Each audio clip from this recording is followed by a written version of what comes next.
Ladies and gentlemen, welcome back. This is episode number 15 of the Coarse Grind Podcast. I am Shawn Rosler, your host, your guide to all things culinary for the next 30, 45, maybe 60 minutes. Depends on how many times my pint glass gets topped off. Tonight, listen, any of you who are regular listeners know I've had an array of Top Chef contestants, and I don't hang my hat on the fact that they're Top Chef because that just means they're awesome chefs. But they have been Top Chef contestants. From season 4, season 9, there's even been one from season 10. But I stopped for a minute and thought, what about the old school? What about the OGs of Top Chef? What about a guest from the season that got me hooked? Well, guess what? I got one. And she's one of my all-time favorites and probably one of the 3 that got me hooked on the show, if not for her culinary skills, for her infectious personality. Tonight's guest is a native Californian. She's been seen on season 2 of Top Chef, but has also been found cooking with Al Roker on the Today Show, as well as heard weekly on the Sirius satellite radio show OutQ in the Morning. Her co-owned restaurant, Grub, has been featured on ABC.com's Trend Spotting, as well as on Food Network's Rachel Ray's Tasty Travels. The list quite literally goes on and on. And honestly, it's well-deserved, because in a world of stuffy personalities and skyward-raised noses, she's a breath of fresh Californian air. Whether it's on a plate, through her service, or just via a simple Facebook chat from a podcast host asking for her time, but we won't name names, she's awesome as all hell, and I've got her here this evening. Ladies and gentlemen, and everyone in between, my guest, creator of the renowned Bada Bing grilled cheese, co-owner of the Grub Gals, and standout chef from Top Chef Season 2, Chef Betty Fraser. Good evening, Chef. Thank you so much. I told you were That's precious. You read it word for word, just like I sent it to you. Thank you. I know. Well, and that check's gonna clear. Am I right? We good? Yeah. All right. Cool. So, Chef. Cash it within the next few days. Well, listen, I know we talked beforehand about the setup of everything. Super conversational, super laid back. It's honestly, as I've made this podcast out to be, I never thought I'd go beyond 3 episodes. Here I am at episode 15 with one of my favorites. So I'm swooning. I'm also drinking heavily. That's not surprising to anybody that knows me. But we're gonna That'll help you swoon even more. I know, swoon or fall on the floor. And listen, if I do hit the deck, it's all you from there on out. So you gotta. I got it. All right. I got it. I can talk. Of course. I got a motor mouth. Of course. Starters, mains, afters. Starters where you came from, mains where you're at, and afters. Some off-the-cuff stuff, some out-of-the-box stuff, just some fun stuff all around. So, very cool. If you are ready, Chef Betty Fraser, tell me about where you grew up eating. I came from a family where I was a turnkey kid. Mama worked real hard, and when she came home, she didn't have time to make dinner. So we basically grew up on hamburger when it was 99 cents a pound. Imagine that. And Kraft macaroni and cheese. And so that's where my culinary adventure started. And I have to say, my first venture away from the norm was when my grandpa Joe put ketchup on my Kraft macaroni and cheese, and a chef was born. Oh Lord, ketchup on mac and cheese. Watch out. Well, I'll tell you what, Betty, I've got a 5-year-old who I think would just, you'd fall in love with, because he puts ketchup on everything. Oh, he's my buddy. Everything. I'm trying to think of the weirdest shit he puts it on. His salad. He puts ketchup on his salad. Well, look at that. It's just another form of a Thousand Island or a Russian, right? That's, I'm kind of thinking that. But when my mother did it on Thanksgiving on a pre-dressed salad, I kind of lost my mind. So there's that. He'll grow out of it, I promise. I'm sure.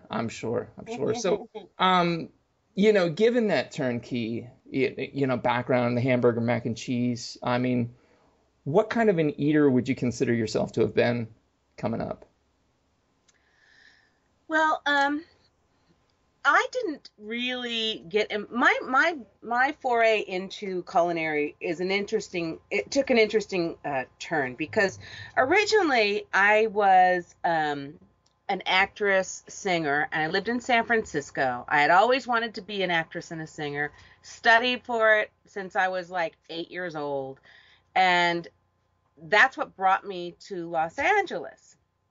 So when when you live in Los Angeles and you work or trying to make a career in the arts, you always work in restaurants because restaurants have this great flexibility. Mm-hmm. You can put money in your pocket, and not just restaurants, but the front of the house.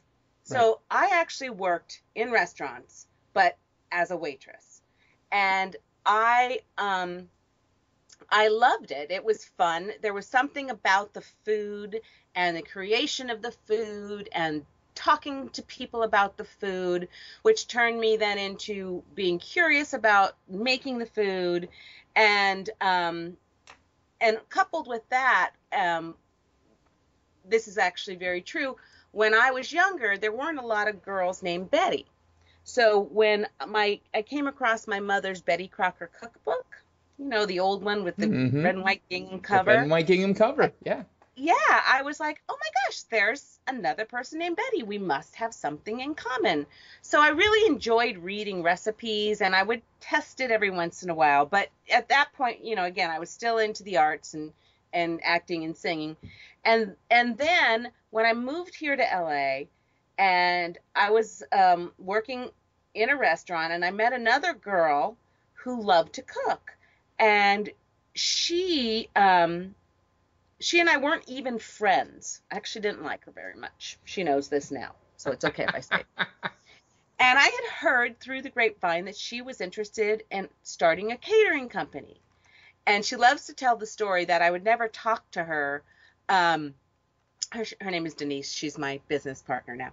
I never would talk to her because I'm sorry. I don't offend anyone from the South. I love people from the South, but she was from the South, and I had always been worried that maybe she would smile in my face and stab me in the back if I turned around. I'm sorry. Mm-hmm. I hope I don't offend anybody with that comment. But we became friends, and when I heard that she was going to start this catering company, I walked up to her and I said, "Hey, you're going to start a catering company." And she's like, "Yeah, I want to." And I go, "Can I do it with you?" She kind of took a second because, again, I'd never spoken to her before. And she's like, "Yeah, sure."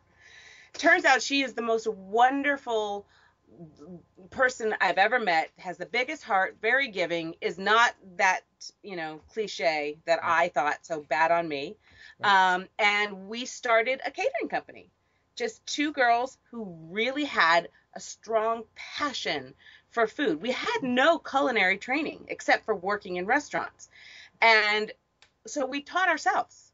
And I would like to encourage anybody out there who has a desire to cook on a more professional level, to do it, to just do it, because you can go to cooking school and you can learn tons of great stuff, but if you don't have the money to do it, don't let that stop you, because it's really important to know that there's a lot of people out there that have never gone to school, and they just learn by going through the ranks. Yeah.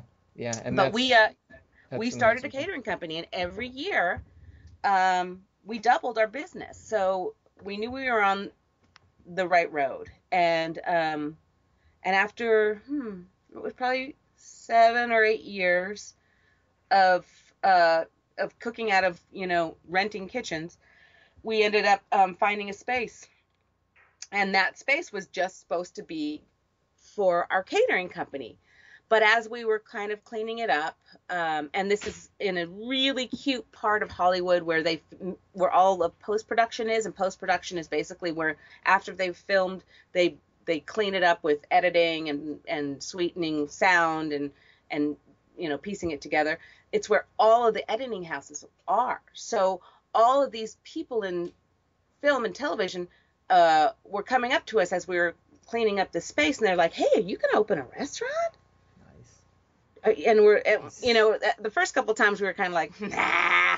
And seriously, after about the 10th person asking us, she and I looked at each other and we said, quote unquote. How hard could that be? Let's open a restaurant. Oh yeah, it can't be that hard, right? Yeah, everybody wants to own a restaurant. Yeah, but I mean, Your plenty. magic dream is that you can sit around with the tables and just drink wine and chat with them all day. Oh yeah. That's exactly what happens, and you make money right away too. Yeah, no problem. So that's what happened. So basically, waitresses loved to cook, taught ourselves.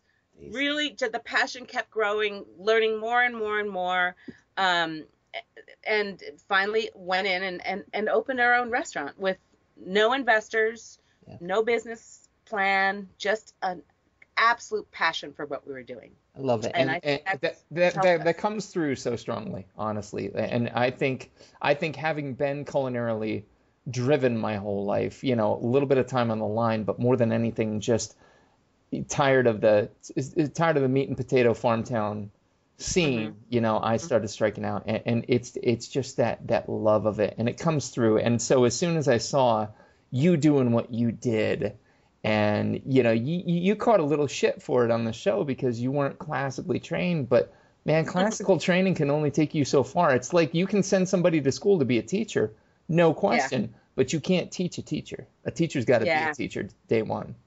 Yeah. So but it's interesting, and it's not bad blood in any way.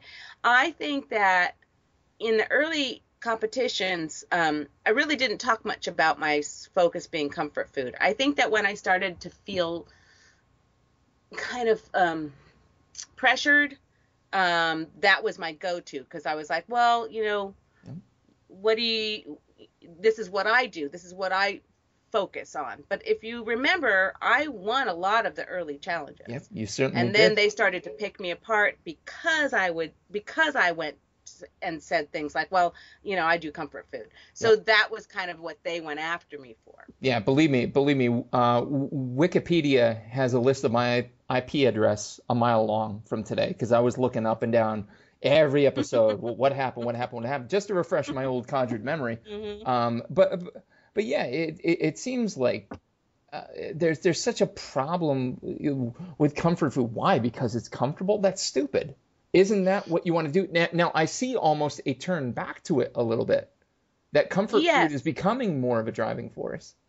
Well, the fun thing, and this is what we've done at Grub since our inception 14 years ago, is taking classic dishes and figuring out how to make them a little bit more modern with a kind of a cool twist. And I think that is kind of what, like, I like to tell people, there's only a certain number, there's a finite number of ways that you can make bread, meaning flour, yeast, water. You know what I mean? There's only so much you can do to make the bread rise. But you can get creative and add wherever you feel you want to, and that's where the magic happens. That's where when I teach cooking classes, I tell people to follow a recipe the first time, and then every time after that, change one of the ingredients. You still have the basic structure of what will make the dish come out correct, but say, oh my goodness, the first time we're doing it with basil, next time I'm going to do it with chervil, or this time we use 2 eggs, next time I'm going to try it with 3, and see. That's where you experiment, and you can figure out what is making it your own. And I think that's the beauty and the art of cooking, not necessarily baking, but cooking, where you can add your personality, add your talent, and that's what makes cooking so interesting and exciting, is when people make it their own and share it with others. Yep, totally. Home brewing is something I'm a little more independent in. I tend to be a bit of a recipe follower when it comes to sweet, but savory, I tend to kind of do my own thing. But home brewing, every Christmas, my loving wife gets me a brew kit. And then I add one thing to it, one thing that's different. And this year was a dark cherry red ale. So I added dried cherries at the mash point. And it's solid. It's sick. It's ridiculous. It was good, huh? You wouldn't get that out of the box. Isn't that fun, though? Because then all of a sudden you can say, that's mine. I did that. Totally. And that, you should take pride in that, because that came from your imagination. You implemented it, and it was a success. Yeah, totally. And your cooking classes, by the way, Chef, are at Williams-Sonoma, is it? Mm. Right on. Yeah, I haven't done them in a while, but yes, I have taught there. Okay. See, I did my homework, damn it. You Hey, did. Speaking of my wife real quick, and she's like literally a room away, I can still hear her. She asked me, she's like, is that the grilled cheese, I'm sorry, is that the mac and cheese lady? Do you do mac and cheese? And if so, how do you do it? You got to tell me. Okay. I did not do mac and cheese on the show. Oh. But there were many people who did. And the fun thing, again, this is just kind of reconfirms what is beautiful about cooking. There are probably 100 different ways to make mac and cheese. Some people make a roux, and then they make a bechamel, and then they add the cheese, and then they season and flavor it from there. Some people just do, like, how do they do it? They melt the cheese. I don't know, but I've seen like Pauline make it with sour cream, and there's no roux involved at all. So yeah. I love how, there's 100 different paths up the same mountain.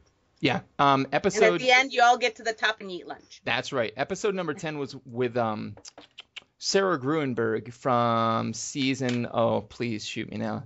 Season 9. She was season 9, and she was recently a judge for the national mac and cheese competition. And my wife heard about this, and she lost her shit. She's like, "We have to go." I'm like, "Greta, we have 3 kids. I don't care. Leave them home. Like, we have to go and have this." And I kind of agreed. Where was it? What's that, honey? What? My wife just yelled from the kitchen, "I was just about to look for flights." It's in Chicago, so mac and cheese competition in Chicago. Yeah. Apparently awesome. It's no joke, but yeah. Well, at my restaurant, we have like 7 different kinds of mac and cheese. Oh my God, when can I come out to Hollywood? It's like a pizza when you think about it. Totally is. It's a flour-based product mixed with cheese. And you can put whatever you want in it. We have a barbecue pulled pork version. Holy shit! Wait, what? What? Yeah, we make our mac and cheese, and then we top it with our own pulled pork, and then we top it with slaw. Pulled pork on mac and cheese with barbecue sauce. My wife just moaned in the kitchen, so that's saying something. Holy shit! We do a version with like with hot chicks. Oh. Like boneless, skinless chicken breast in Frank's hot sauce with butter, and then we top it. We put that on top of the mac and cheese with ranch and red onions and gorgonzola. So damn good. So damn good. Oh my God. Very good. Wow. Wow. And see, this is the problem I have with somebody just claiming to be the high cuisine chef. I get it. Believe me, I get it. If you put your years in and you've plated with like metal chopsticks, cool, fine. Yeah. I'm not gonna shit on you. Why then do you have such venom for things that make people feel amazing? Why? And here's the actual the connection I drew last episode with a college buddy of mine. People had such venom for Emeril Lagasse. But he was doing what made people feel good, which at the end of the day, I think again, it comes. I don't even know how to describe it, but Emeril's a very talented chef and a very nice man too. But I think it's also, there's so many reasons. People hated me. You know what I mean? It comes down to personality. I didn't, Betty. I didn't. Well, thank you, Shawn. But there. Okay. Believe me, there were those who did. That's what happens when you put yourself on reality TV. Of course.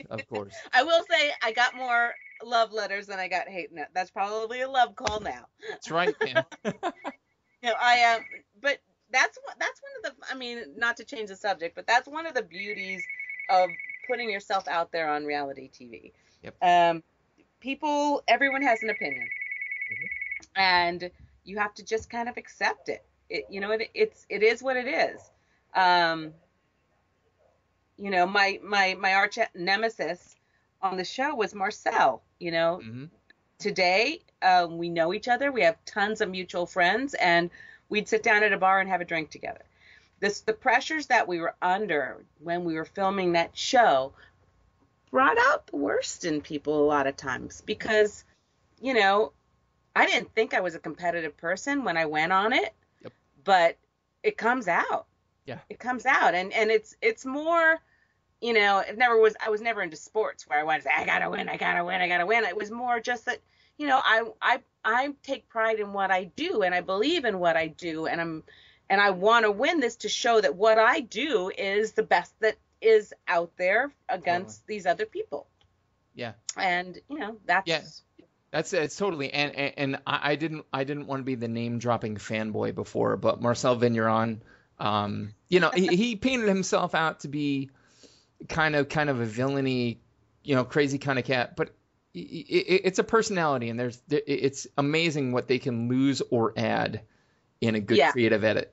Yeah, because in all honesty, Marcel is a sweetheart. He really is, and I think he felt the same pressures that we all felt. Mm-hmm. It's like you put yourself into a situation where it's a competition, mm-hmm. and you have to play that game. Mm-hmm. Well, and I mean, one thing keeping in mind too was that you guys were season 2. It's not like you were season 10. I've noticed over the years the pissing matches have kind of gone by the wayside a little bit, whereas you guys But Shawn, that's just what I like to tell people, and I'm sorry, I think it's really true. We were the angry season. You were the angry season. That's what you weren't.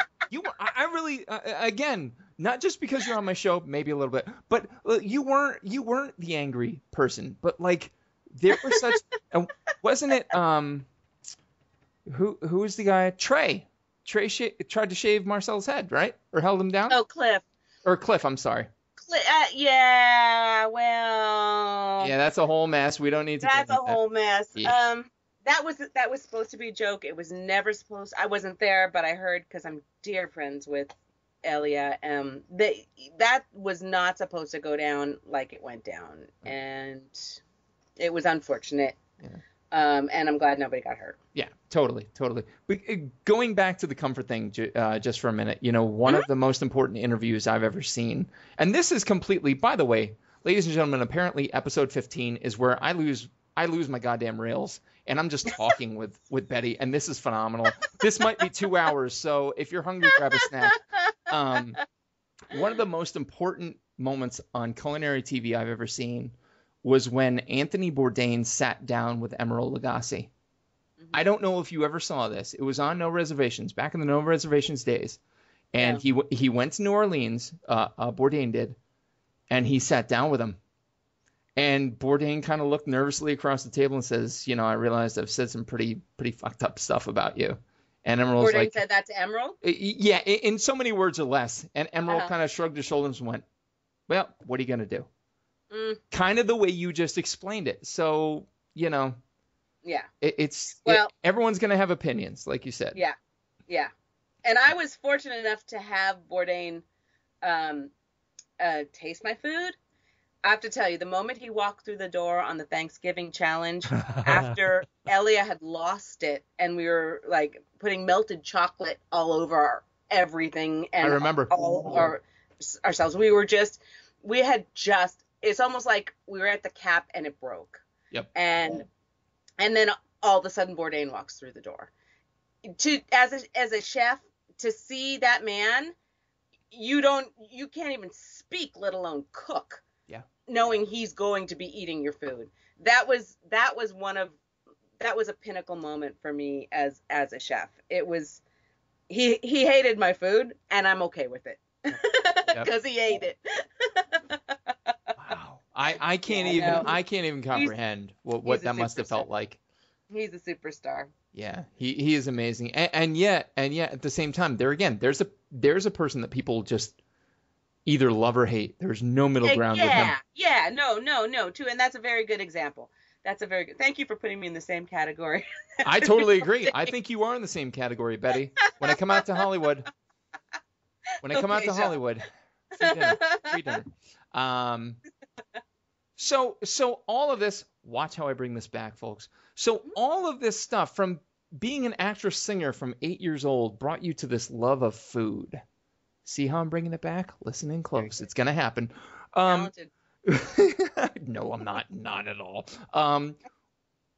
Looking back at that 8-year-old Betty, what childhood foods do you think you miss the most?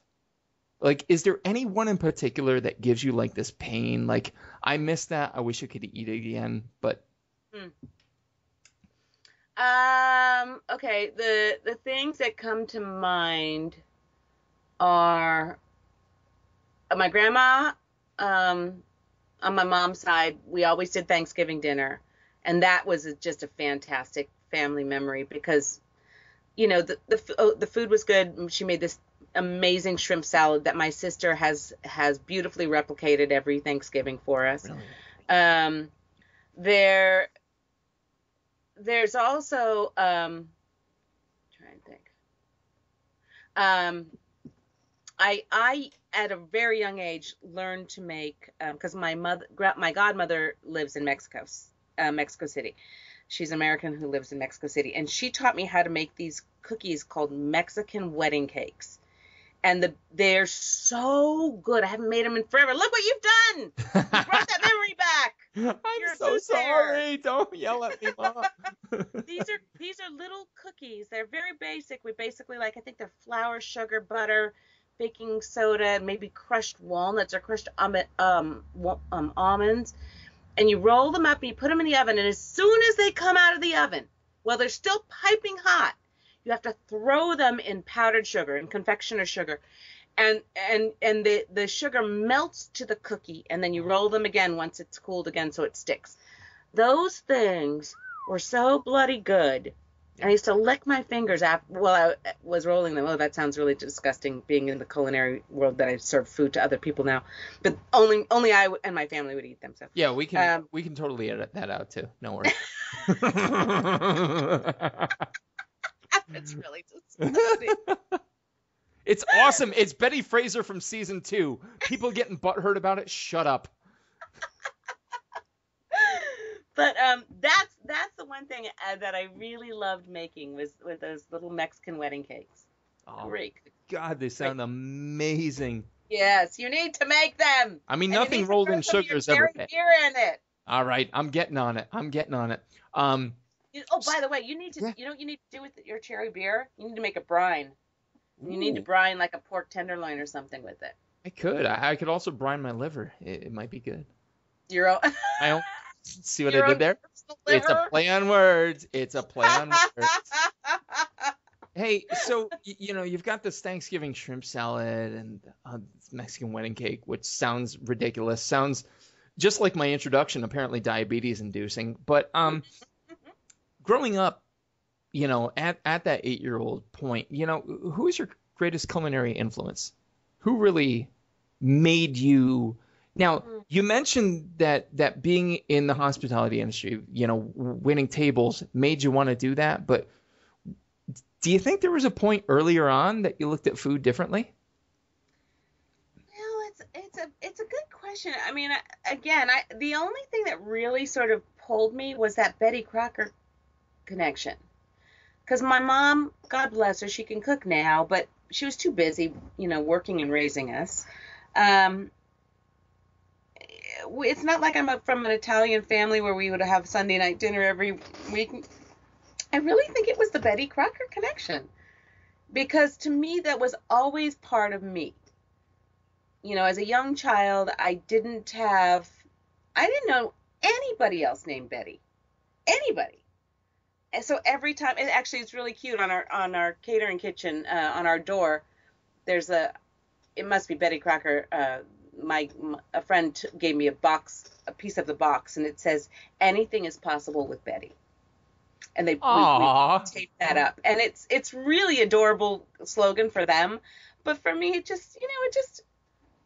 was cute. So it was, to me, I have to say, it was the Betty Crocker connection.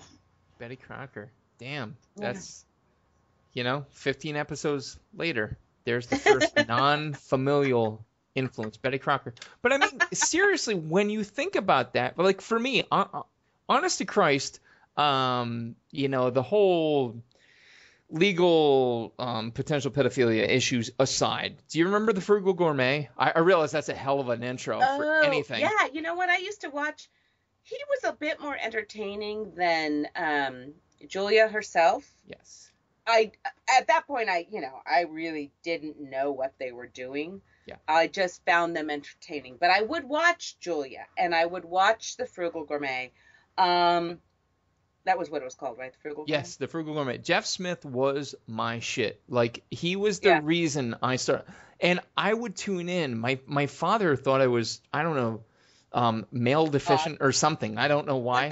But, like, he's like, hey, son, don't you want to throw a ball? I'm like, no, Dad, I'd rather watch the cooking show with Jeff Smith.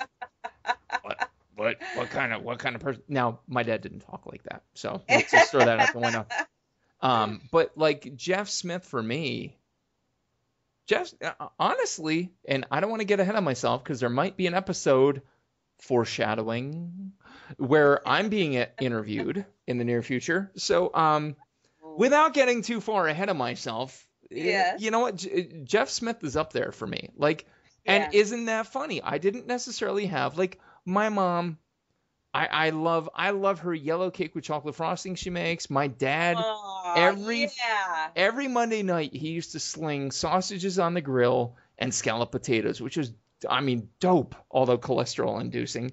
Yeah. But for me... But he was British, right? Who's that? Was he English? Who, my dad or Jeff Smith? Oh, I thought we'd moved over to Jeff Smith. No. I actually think he was just... regular straight American. He didn't have an accent or anything. Bald guy. Yeah. Gray hair, balding pattern. I don't think he had any kind of, but I don't know. Maybe I'm wrong. But anyway, you know, Jeff Smith, for me, I guess a celebrity was maybe my biggest lightning rod, just like for you, Betty Crocker. That's not a bad thing at all. It's not a bad thing at all. I think that we see this, you know, these are our mentors, you know. Mm-hmm. Hey, and maybe we're the Uber hipsters that, you know, we were into food before Food Network was cool. Say. Yeah, I mean, when you think about it, when you think about what food shows were on when we were kids, you know, who would have thought that 5-year-olds or 10-year-olds would be interested in watching this stuff? There was something about it. Exactly. There was something about it, and you know, that's an excellent point, Tom, because I never even really put two and two together, but I used to watch that stuff, and there was something about it that was magical to me. Yep, totally. My 7-year-old, honestly, I don't know if, and I joked about this, I forget when, but I don't want to get child welfare services called on me, but I've trained my 7-year-old with a 7-inch chef knife. He said, Daddy, I want to cut vegetables. I'm like, all right, we'll get the big boy. And my wife was like, well, don't you think he wants the paring knife? I'm like, no, if he's going to learn, he's going to learn, you know, this way. And he loves cooking. Yeah. And it starts at that age, and he loves watching Top Chef with me. So that's an excellent example. And I have a dear friend. She's a fantastic female chef, Hawk. She has 2 beautiful children, and she believes that by allowing the children to be in the kitchen and supervising them. But she posted a picture to Facebook the other day, and she said, children who cook Brussels sprouts eat Brussels sprouts. Damn right. And it's an excellent example about kids starting them. You know, her kids are, I think 6 and 4, if that. You know, she supervises them. She's intelligent. And she lets them do it, and they want to do it, and they want to cook the vegetables, and they want to eat the vegetables because they had a hand in doing it, and it's not a foreign substance to them. Yep. Exactly. My kid, honestly, I'm kind of sidebarring here. I'm trying to find the video of my 7-year-old mincing garlic. I'm gonna send this to you. I'm gonna send this to you. That's awesome. It's going to blow your mind. And I'm like, holy shit, where did he learn that? And I realized, it's us, because we're letting him in the kitchen. Yeah. He knows to keep his knuckles back. He knows to keep a hand on top of the blade. He did the right technique. Dude, when you see this, wow. I mean, your walls are going to be painted. It's going to be amazing. Good So for yeah, him. yeah, but because he watched his old man who got yelled at for his brief stint working on the line. Get your fingers back or we'll have to take you to the hospital, stupid. Okay, sorry. Don't want to get yelled at. I'm hungover as usual. So yeah, totally. So, all right. So in possibly the coolest way ever in the history of the podcast, that's the starters section. We got a little sidetracked. Oh my God, no way! I joked with my college buddy last episode. I'm like, you officially have the longest podcast ever. We're kicking that thing's ass tonight. Sorry. No, I love it. This is great. This is amazing. This is what I want it to be. I want it to be just like people to tune in and listen and just be like, at a bar. yeah, oh wait, I don't have to wear a shirt and tie to eat a fucking steak? Okay, cool. I'm in. So moving on to mains, like present day, as you sip, like I am. I actually just poured a beer with you, like live in the mic, and I was hoping you didn't hear it.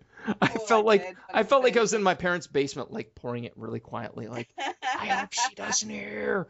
So present day, where do you draw your culinary inspiration from the most? Is it a person?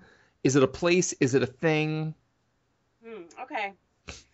I am really lucky to have tons of amazingly talented chef friends.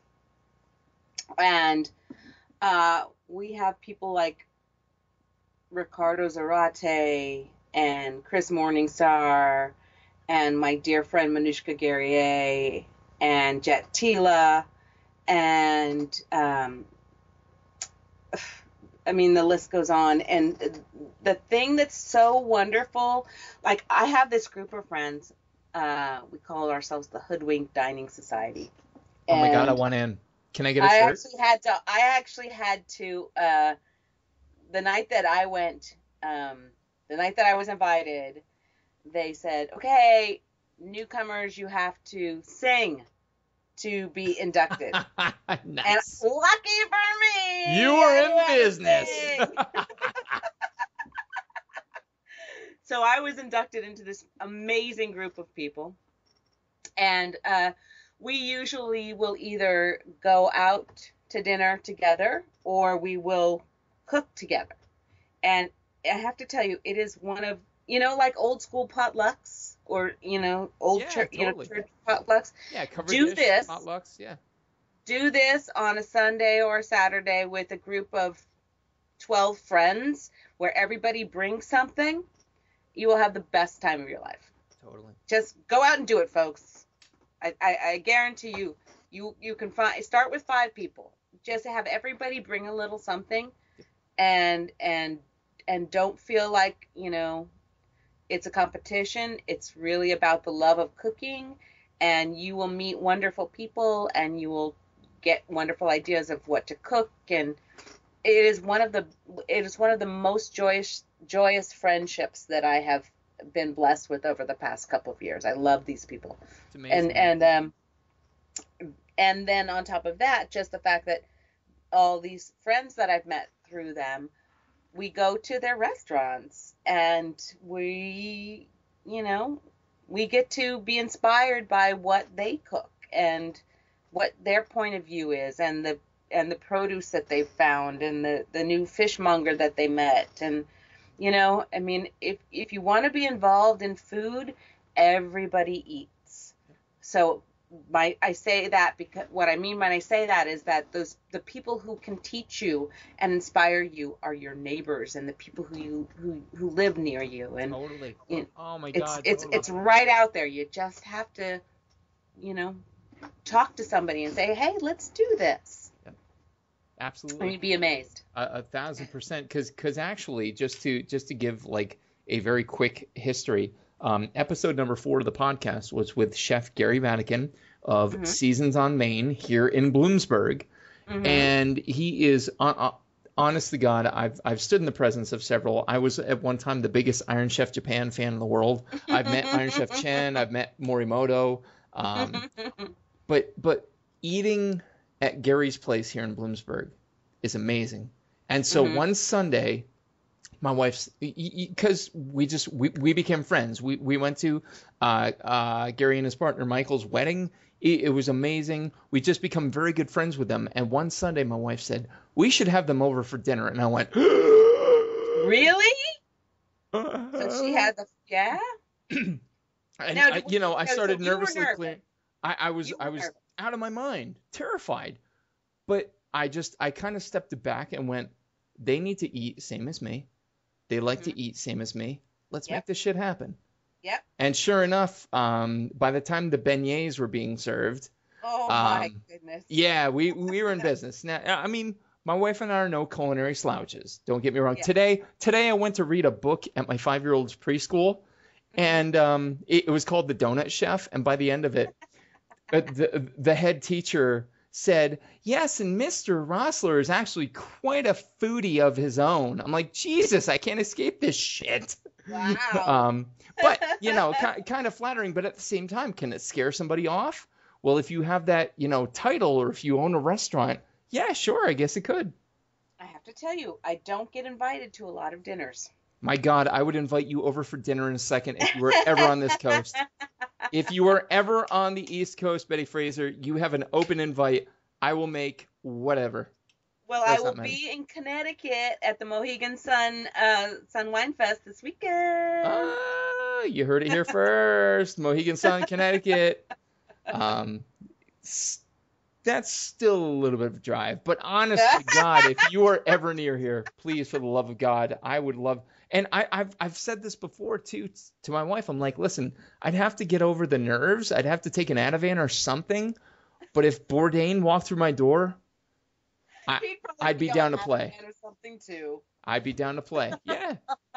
And he's one of the proponents of just cook me what's nice, cook me what I like. Make me feel good. Is that what you're saying? Bourdain likes that? Yeah.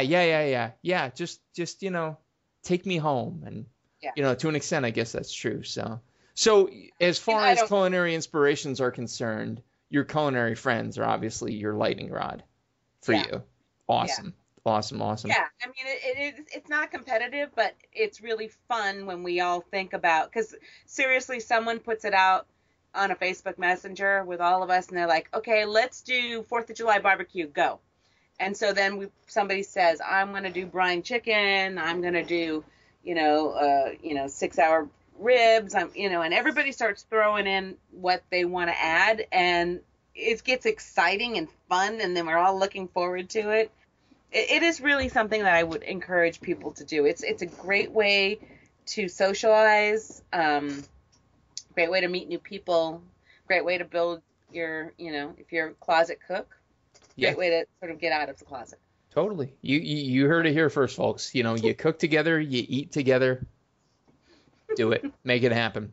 Hey, Betty, over your amazing, astounding, awesome career, what would you consider to be the greatest thing you ever made?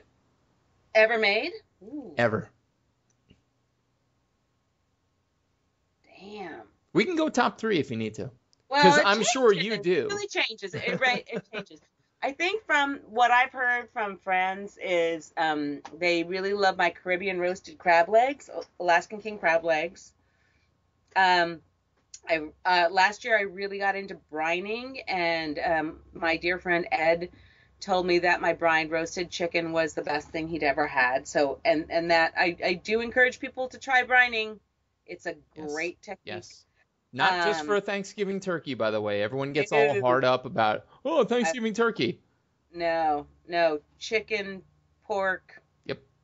Everything. I don't know if I have to do beef, but and then I recently made a strawberry cheesecake bread pudding, which came to me first in my brain, and then when I went to make it, I thought, how the hell am I going to make this? And it took a couple of tries, but I got some great oh my God emails from friends. So I always know that when they take the time to write, it was worth it. Yeah. It was basically a bread pudding, and I like to make my bread pudding with croissants because you add the butters in there. Yep. Keeping it really, really moist. Totally. And then Totally. I let it bake for about 3/4 of the way, and then I put a cheesecake recipe on top, and then put it in a bit of a water bath and finish the cooking. So, yeah, it was pretty good. It's pretty fun. Yeah, pretty good. I like how you say, oh, it's pretty good. It was all right. It was all right. Yeah, that's fine. I just gained 5 pounds listening to the description alone. Oh my goodness. Yeah. On the other side of that mountain, has there ever been anything that you made that you look back at and go, oh my God, what did I do? Besides sloth, which I don't think was a fail. I'm gonna go on record here. Okay. All right. Now you're gonna go there. I'm gonna go there. No, I'm gonna go there and say, you know what? Colicchio needs to get his head on straight because I thought he got it wrong. All right. I will never talk bad about Top Chef, but in my humble opinion, they disliked their desserts more than they disliked mine, but they really wanted those two boys to go head to head in the end. Thank you. Said it. Golf clap. So slow 80s movie golf clap for that. Yeah. I looked at that and I remembered exactly the moment. I'm like, there is no way. And listen, Colicchio, I love you if you're listening, and I know you're not. That's fine. He actually retweeted the link to my YouTube page, though, to like 600,000 people. So, all right. I owe him a debt of thanks. But listen. Yes. No, and he's a really nice guy. Yeah. Oh, totally. And he absolutely seems it. Him and Batali, within 24 hours of each other, retweeted the channel, and it reached over 1.2 million people. So very fun. That's very pretty cool. tight. That's awesome. But Tom, you got it wrong. You sent my girl home for what she shouldn't have gone home for. And I will never forgive that injustice. Yeah, no, I agree. I think that they did. But I got to come back. I got to be on the final team with Elan when we won, so that was I remember. And Elan, how about him with Esquire Knife Fights? That's a solid. Oh, my God. That shows it's doing so well. That's solid. Yeah, he's a great personality and a great chef, so I'm glad for him. He seems it on both ends. I have this wall for my podcast now because, again, it wasn't just 2 episodes. Apparently people like it, and we're doing things with it. And I have, like, huge top retweets, and it goes Colicchio, Batali, Daryl from Storage Wars, if you watch that at all. I do. That was 250,000. That was big. And then Elan Hall for knife fights. So I was kind of like, all right, cool. That works for me. No, but Elan's so talented. And I've been to his place, Gorbals, which he just opened up in New York. Yes. And God bless him and much luck.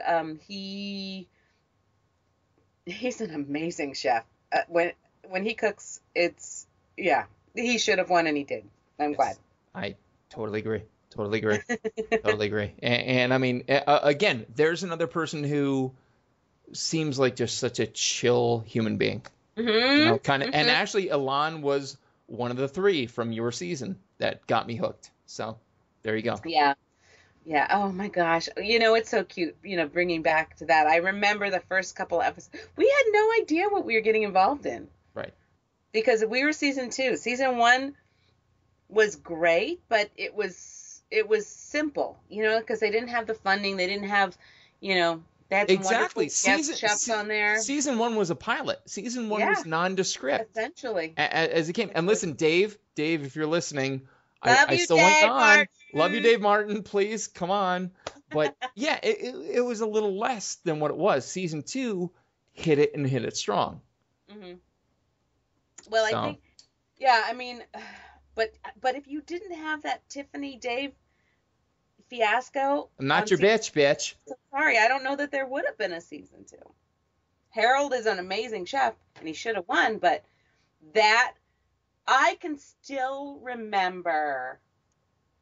I'm not your bitch. Oh, there it is. Pepper Monkey, and all those fabulous just quips and one-liners that came out of that show. Yep. These are just people. None of those people are actors. But when you are put in a reality situation and you're under pressure and you're given wine. Yes. And a lot of it in the stew room, apparently. Yeah. Well, no. That's really the only time we got it. Right. And they were really smart. They really were smart, and it was a great show, and it still is a great show. It's an amazing show. Yeah. So the I'm not your bitch. Like, that's one of the greatest moments in the history of reality TV. I think if you could find a better one, tell me. I can't. It doesn't exist. So Dave, buddy, I know you're actually friends with my guest from episode 14. So calm. Waiting over here. Getting back to the food core. What, in your opinion, do you think current state of affairs is going to be the next big thing in food? Not today, but what do you think is on the cusp? What do you think we're looking at as a big trend coming up? Well, I saw a water cake today. You saw My what? girlfriend Manushka posted something from Japan where they're making a water cake. It looks like a jelly. I don't know. I don't know. Sometimes I think we try too hard. Yeah. And sometimes I think we get away from the basics. I love that people are trying new ingredient combinations, but, there's something to be said about the classic French preparation where you just take a classic recipe and you do it perfect. Yep. I don't know that that's where we're going, but we're away from the molecular.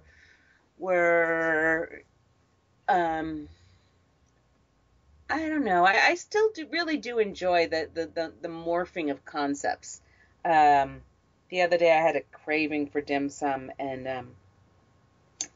I saw somebody make a foie steamed pork bun, and I was like, oh my God, that's brilliant. Wow. That is brilliant, because foie goes perfectly with a sweet. So you can take, I don't know if you've ever made steamed pork buns, but they're super fun and not very hard. Mm-hmm. And you take this beautiful, fluffy, light dough and you pack it with like a quick seared foie and some raspberry jam or peach bourbon jam or something in there. And you all of a sudden have morphed a classic, really like old world item into something that is otherworldly and so much fun, and I don't know, that to me, that gets me excited that you might have something fun like that happening. Right. Yeah, so combinations like that, definitely. I think I think they're timeless. I think the whole fusion concept, like they tagged fusion on it, all right, we get it, but I think that's timeless. I think we will continue to do that, and we'll continue to do it with different things for sure. Mm-hmm. And it's a little ironic, don't you think, that now everyone's talking about the downslide, not the downslide or downfall. Nothing's wrong with it, but molecular and Wiley Dufresne just is packing up his bags. I know. He's turning it in. Like, I think he knew. He's one of the most brilliant people in the world. Yeah. He knows when to go. Yeah. When to leave. No, I agree. I hope he'll come back in another, inception, though, because he's a talented chef, and he clearly knows more than just molecular. You have people like Marcel and oh my God, I can't believe I'm blanking on his name. You'll have to edit this. Richard Blaze. No, I'm actually thinking of the brothers. Oh, Mike and hang on, I'm gonna find it out now. Voltaggio's. The Voltaggio's. There you go. Okay, so when what's his first name? Holy crap! So glad this isn't live. Brian and Michael. It is Michael? Michael Voltaggio. Michael Voltaggio. Thank you. You said that. I apologize, Shawn. That's fine.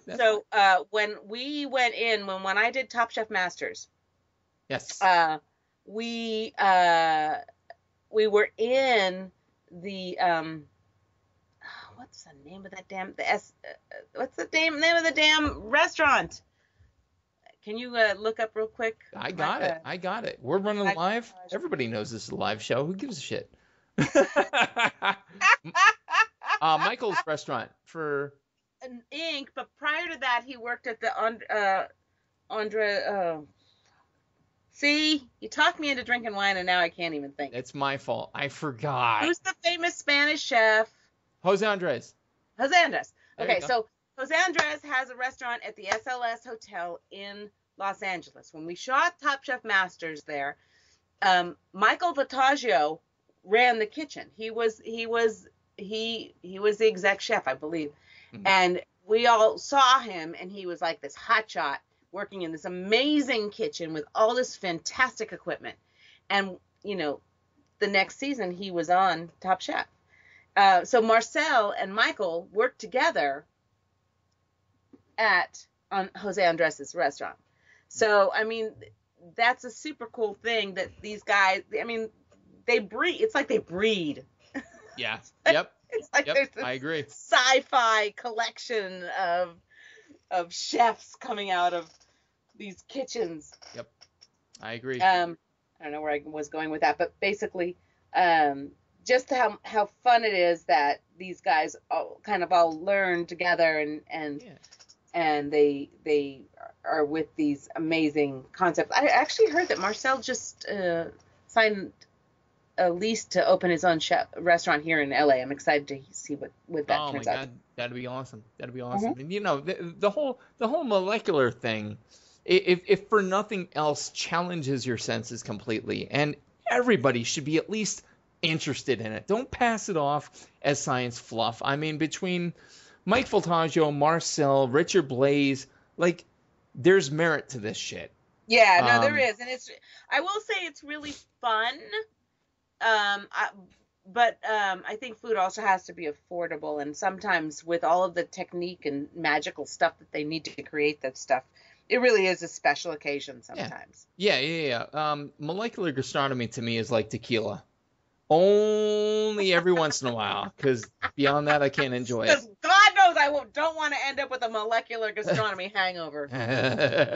Or a tattoo because of molecular gastronomy. Who knew? You're not allowed to get a tattoo if you've dined on molecular gastronomy. Oh, Jesus. If only that were true. What do you think current day, as far as what's popular now, is like the biggest wart on the ass of humanity as far as food is concerned? Like, what is the biggest thing, the thing that's big today that shouldn't be, that should just go away? Is there something now that just bugs you? Gosh.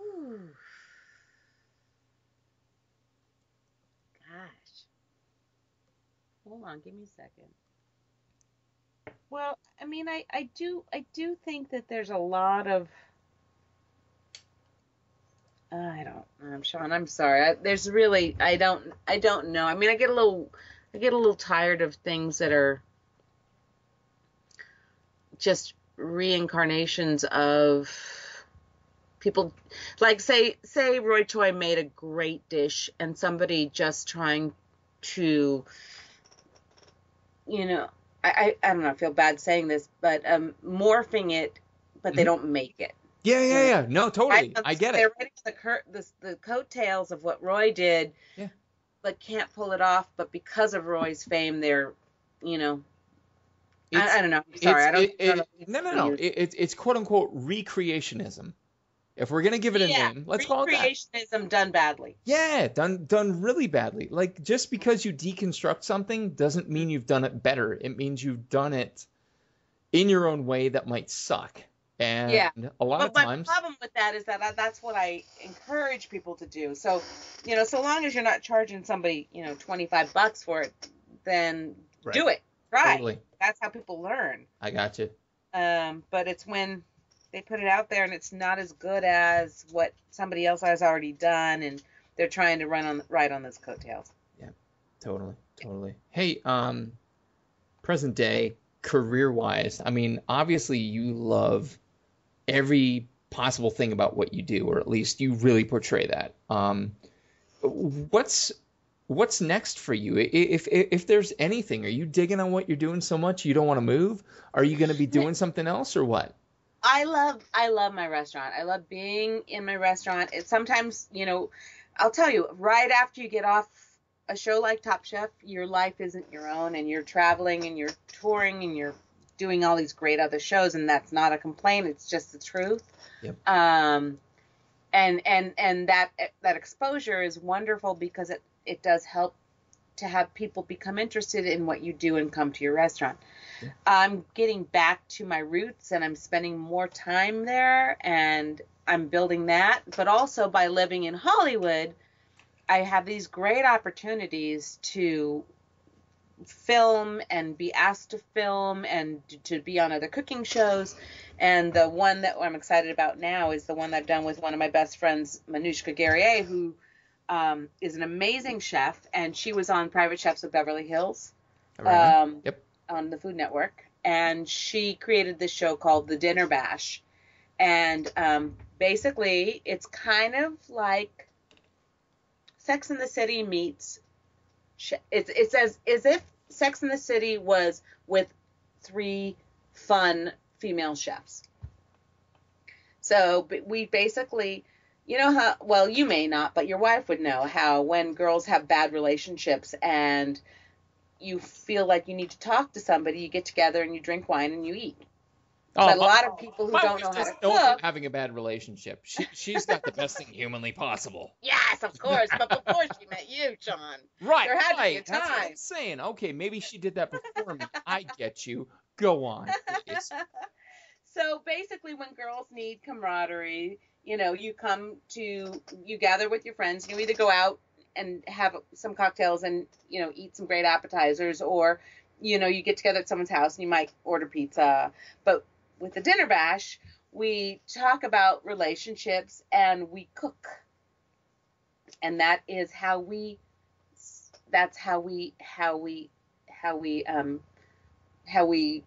solve the problems of the world and help our friends feel better about what's just happened to them.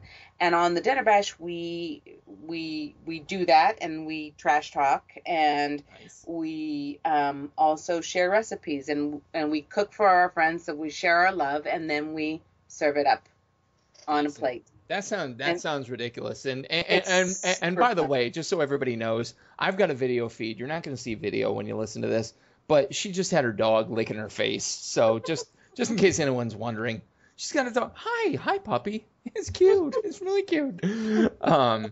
So, and that's, again, ladies and gentlemen, the Dinner Bash on Valentine's Day. And we'll certainly plug that later. But hey, while we're here, youtube.com/single serving channel. It's like Sex and the City with 3 fun female chefs. Really, to me, there's only one I know, but that's the only reason I need to watch. Nobody needs to know I'm watching it, but I'm going to be. So, chew on that. So, that's the main section. Now we're on to afters. Are you ready for this? I tell everybody, no one's ever been injured, maimed, disfigured, or otherwise with these 5 questions, but there's always a first time. So, All right, fair enough. You're willing. So, hey, Betty, I'm standing in your kitchen, professionally or at home, your pick. What music do I hear? Oh, classic rock, for sure. Classic rock. What kind of classic rock? Well, I am from the late 70s, early 80s, so Journey, Heart, some Rolling Stones. Do you know we just missed tickets for Heart at a winery here in the area? What? I know. What? Isn't that some shit? Oh my God! My wife was heartbroken. Last summer. And they're playing at a winery, and my wife was like, "I don't know if you want to go." I'm like, "Dude, they're playing at a winery. Listen, I hear Barracuda. I've got a wine buzz on. I'm golden." It's everything that you ever wanted when you were 18. I need. I know. But I mean, they sold out, no shit, in like an hour. See? So I'm telling you, I know. I saw them at a county fair, and it was the best moment ever. I'm sure. So classic rock for you, and Journey. There's another cool story. Did you know how they found their new lead singer? Yes. Via YouTube. Who knew? Yeah. It's craziness. See, that's why people should put shit on YouTube. I put shit on YouTube. I put my shit on YouTube, and you're gonna be on YouTube. So there you go. So classic rock. There's no exceptions to that rule. Classic rock, nothing else. No, I'm very eclectic, but that is my main. Well, come on, I used to be a singer. I'm into the standards. I'm into show tunes. I got Eminem on my iPod. I listen to pop. I listen to everything. Well, and honestly, not to weird you out, but I used to teach voice lessons. I'm a singer. Get out of Classically here, trained. That's where I get the radio voice when I'm doing the podcast intro. Listen, tune in, 105.3. We get it. Shut up, Shawn. How's your mouth in the kitchen? If it was given a movie rating, do you sling the cuss words? Okay. I used to be 3 or 4 years ago. I was really bad. I was really bad because I thought that that's what I was supposed to be. Right. You know what I mean? It's like you heard about all these great chefs, and they just like would berate and be rude and unkind. I've turned a leaf, and I'm actually much more mellow, and I don't necessarily. I think you have to know how someone works. Some people like to be pushed, but some people work better with encouragement. So, yeah, I wouldn't, but I would never ever say anything as rude as, what the hell is that? I would just say, that's not how I want it. Do it this way. Right. So I would never. I used to be an R, and now I'm a PG. Wow. I know. Look at you turning a leaf. Kinder, gentler. Look at you turning a leaf. No, I can kind of see it, and I've heard that from people who have, really gone and done their thing. Like, this is how I was brought up, and I was telling, again, my buddy from college, when I was just being shaped up to be a line cook, it was, what the fuck is that? What the fuck is that? And I'm like, okay. And I had thick skin to begin with. I had pledged a fraternity, for Christ's sake, so I can handle it. But at the same time, that's exactly what it felt like. I'm like, this is cooking. This should be nice. Let's play on the same page. I mean, like I said, some people actually look for that. They yes, chef, yes, they go there, they want that. Yeah. They want it, but I don't think it's definitely not an atmosphere in my kitchen. It's not something that I want my kitchen managers to do, and we talk about it. I think I think you get more with sugar than salt. So totally. Do you, and not to look down at me, but my 7-year-old son does say "we chef" when I ask him to do something in the kitchen. So that feels good. That feels a little. That's adorable. That's adorable. All right, next one. You're going to be stranded on a deserted island. Okay. You're only allowed to take 3 foods or food items with you. What would they be and why? Does that include beverage? Of course. Who are you talking to that just cleared 1, 2, 3, 4 beers? Okay, well, your cherry beer. This is... Wait, I need a moment. I need to... Betty Fraser just asked for my cherry beer on air. Oh my God. No. And don't laugh at me, but because this is so simple, but I love pizza. Dude. To me, pizza is the perfect food. 8 people so far have said pizza. Pizza. It's easy. It's everything. Totally. It's everything. And I often have a craving for simple, perfect pasta with butter. That's it. You seriously, you would be my kid's best friend right now. I'm dead serious, because what do they want? They want brown butter alphabets, which brown the butter, Pennsylvania Dutch style, Moish Pennsylvania Dutch, pour it over boiled alphabet noodles or elbows. Really? But they are asking for brown butter. Oh my God, yes. Some educated kids. Yes. Chef. And they're like, oh, it's not brown enough. They'll tell me. Because I get scared. Nutty, Dad. More nutty. Yeah. Oh, yeah. We want more. Do you? All right, fine. But yeah, between that and pizza, Christ almighty. I'm telling you, if you were ever in and around Pennsylvania. On the deserted island, I'll have some friends with your kids. Yeah, I'll send them. Trust me, I could use the brick. I love you kids. If you're listening ever when you're growing up, don't go to therapy for that. I love you. I didn't neglect you much. So what is, if there is one, I don't know that there is, honestly, one food or dish that still scares or intimidates you to make? You might be able to make it, but when you hear it, you go, oh shit, not this again.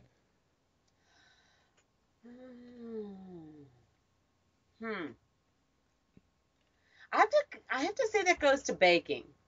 Really? Yeah, because I'm not a baker.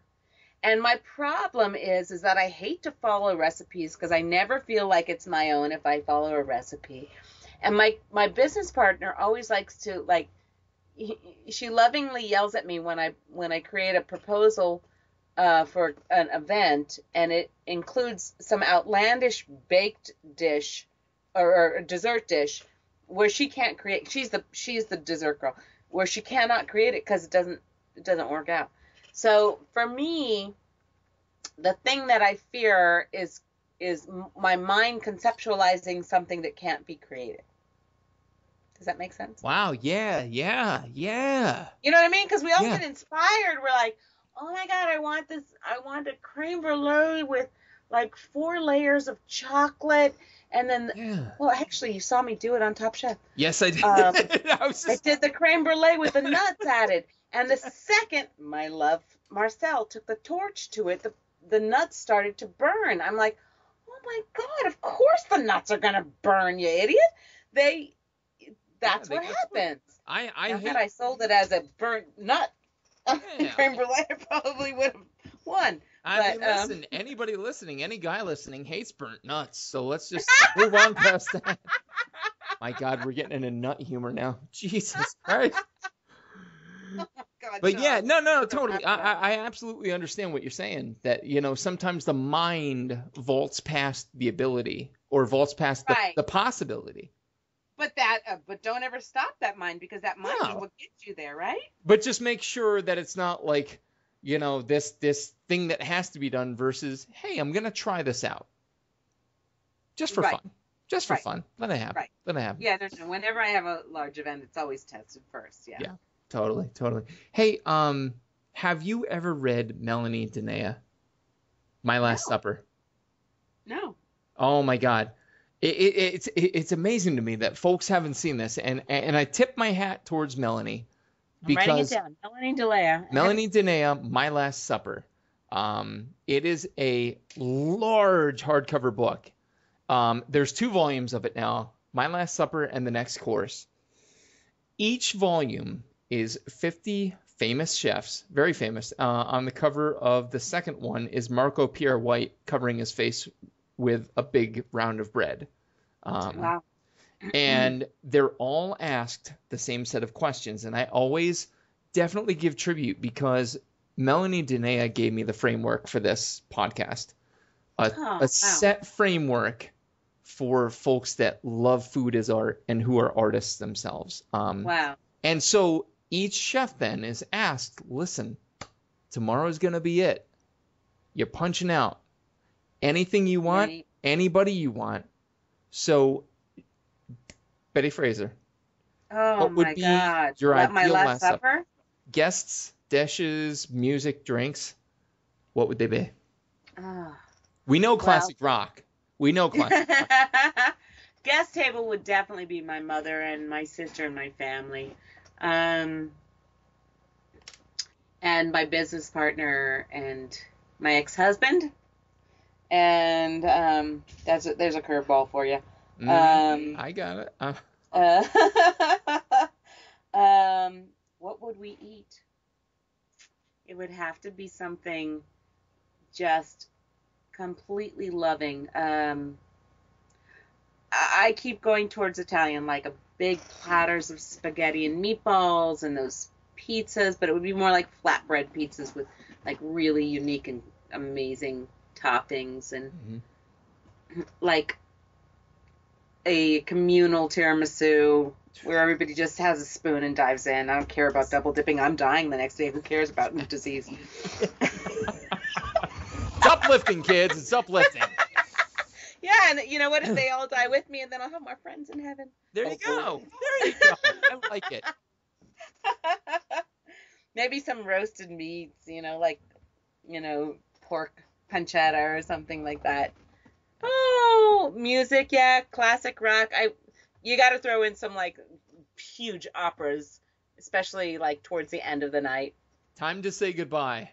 Yeah, and we would start the evening with my Gloria for our champagnes, and morph into like an astute Pinot Noir a stewed Pinot Noir, and just drink copious amounts of wines. Of course. Yeah, and I just die right there on the table. I love it. Jesus Christ, I love it. Holy shit. Wow.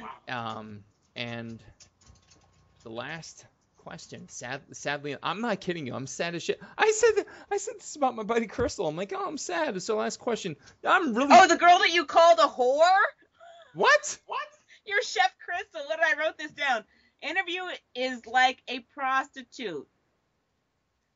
Go listen to your podcast about Crystal, like Chef Crystal Fox. Oh, no. Yeah. No, it's not that. But it's like I'm a prostitute. But yeah, I said to her, like, I'm so busted up. I'm so sad about this. It's our last question together. Like, I'm not shitting you. I'm like sitting here going, wait, can I make up 15 more questions? Keep her on the phone. Hour and a half. All the time. What is food to you in a single word? Love. And there wasn't hesitation. No. Nothing. But the second you said it, it came up through my core. Yeah, love. It is love. Absolutely. Yeah. It's how you care for somebody. It's how you care for yourself. Like, it's a gift that you give. It's all you have. Yeah. It is, to me, that is my dowry. That is my bounty. That is what I can do. That is what I can give to you, to show you that I care and to show you that I love you. Wow. Yep. Soak that shit in. And the fact that I'm listening to these words through my headset from I can't express this enough. Season 2, I watched Betty and was like, she's really cool as shit. Little did I know I'd be talking to her 10 years later. Yeah, and like, to hear that is so amazing, and that just speaks so much to everything you showed on that show. Thank you. And very true. That's you. That's totally you. So again, that's the last question. That sucks. I'm so mad. I'm gonna cry now. No, you start crying. I'm gonna start crying. So. Thank Chef you Betty so Fraser. Much. It's been so much fun. Some massive plugs. And listen up, I'm going to take my time tonight on the plug session because they're important. They're a lot, and they're super cool. The webisode that she's going to be featured in on Valentine's Day is The Dinner Bash. You can find it on the Single Serving channel on YouTube, youtube.com/single serving channel. It's like Sex in the City with 3 fun female chefs. And I will be watching that. Listen, if there's any of my fraternity brothers listening, I'm sure there's not. But if there were, you can make fun of me when you find me. All right. Additionally, Grub, great restaurant, 911 Seward Street, Hollywood, 323-461 Food, As You Like It Catering, also based out of there. Again, 323-461 Food. Chef, any other plugs, any other thing I can do for you this evening? No, just I really love all of the people who have supported Top Chef, and it's been a great ride. And y'all can find me on Twitter at Chef Betty Fraser, or on Facebook, friend request me. I love all of you, and I thank you for all your support. You heard it here. She loves all of you, but me more. So, Chef, I cannot thank you enough. Thank you. This means literally the world to me. So thank you. Good luck to you, hon. Thank you. Thank you so much, dear. Ladies and gentlemen, this has been episode number 15 of the Coarse Grind Podcast. Again, my guest has been Chef Betty Fraser of Grub and As You Like It Catering, 911 Seward Street, Hollywood, 323-461 Food.